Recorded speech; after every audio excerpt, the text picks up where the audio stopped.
కడప జిల్లా ప్రొద్దుటూరులో సిపిఐ రాష్ట్ర కార్యదర్శి గుజ్జుల ఈశ్వరయ్య కేంద్ర రాష్ట్ర ప్రభుత్వాలపై తీవ్ర విమర్శలు చేశారు. చంద్రబాబుకు తెలియకుండా వెంకయ్య నాయుడు ఉచిత బస్సుపై మాట్లాడలేరని, పథకం ఎత్తివేయాలనే ఉద్దేశంతోనే ఇలాంటి ప్రకటనలు చేస్తున్నారని ఆరోపించారు. దేశంలో రూపాయి విలువ పతనంపై పాలకులు సిగ్గుపడాలన్నారు. ఎస్ఐఆర్ పేరుతో 20 కోట్ల ఓట్లను తొలగించేందుకు కేంద్రం ప్రయత్నిస్తుందని, గతంలో ఎమ్మెల్యే ఎంపీగా పోటీ చేసిన తన ఓటునే తొలగించారని మండిపడ్డారు. ఓటర్లపై సమగ్ర సర్వే చేయాలని డిమాండ్ చేయడంతో పాటు శ్రీరాముడి బంగారు ఇటుకల మాయంపై ప్రజలకు సమాధానం చెప్పాలన్నారు. ఉచితాలు ఎందుకు ప్రకటించారో, దానికి బీజేపీతో సంయుక్తంగా నడుస్తున్నటువంటి కూటమి ప్రభుత్వ అధినేతకు, అదేవిధంగా వెంకయ్య నాయుడు గారికి తెలియకుండానే ఈ ప్రకటన ఇచ్చారా అని చెప్పి మేము భారత కమ్యూనిస్ట్ పార్టీ సిపిఐగా అడుగుతా ఉన్నాం.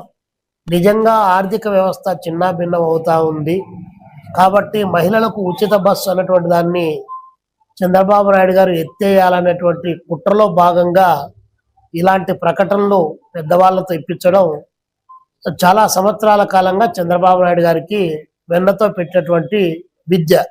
అందులో భాగంగానే వెంకయ్య నాయుడు గారి నోటి నుంచి ఇలాంటి ప్రకటన వచ్చిందని చెప్పి మేము భావిస్తా ఉన్నాం.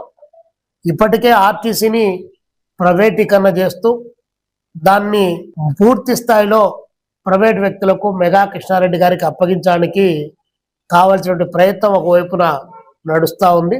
ఈ నేపథ్యంలో వెంకయ్య నాయుడు గారి యొక్క స్టేట్మెంటు మరింత ప్రాధాన్యతను సంతరించుకుంది. మేము వెంకయ్య నాయుడు గారిని అడుగుతా ఉన్నాం, మహిళలకు ఉచిత బస్సు వద్దు, రైతులకు అప్పులు రద్దు చేయడానికి వీలు లేదు, నిరుద్యోగులకు నిరుద్యోగ భృతి వద్దు, అదేవిధంగా డిసేబుల్డ్ వారికి పెన్షన్లు వద్దు. కానీ అదానికి, బదానికి, జిందాలకు ఇలాంటి పెద్ద పెద్ద కంపెనీలకు 16,50,000 కోట్ల రూపాయలు రద్దు చేసిన పొద్దు మీ మేధా సంపత్తి ఎక్కడికి పోయింది? ఆ రోజు భారత ఆర్థిక వ్యవస్థ చిన్నాభిన్నం కాలేదా?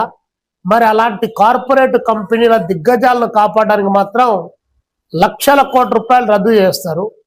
నిరంతరాయంగా శ్రమించి వారి శ్రమ ద్వారా ఉత్పత్తి చేసేటువంటి శ్రామిక జనానికి సంక్షేమ పథకాలు పెడితే మాత్రం కన్నీరు మున్నీరుగా విలపించేటువంటి పరిస్థితి ఏమాత్రం కూడా సమర్థనీయం కాదని చెప్పి వెంకయ్య నాయుడు గారికి తెలియజేస్తా ఉన్నాం. రాష్ట్రంలో ఉచితాలు ఎందుకు ప్రకటించారు?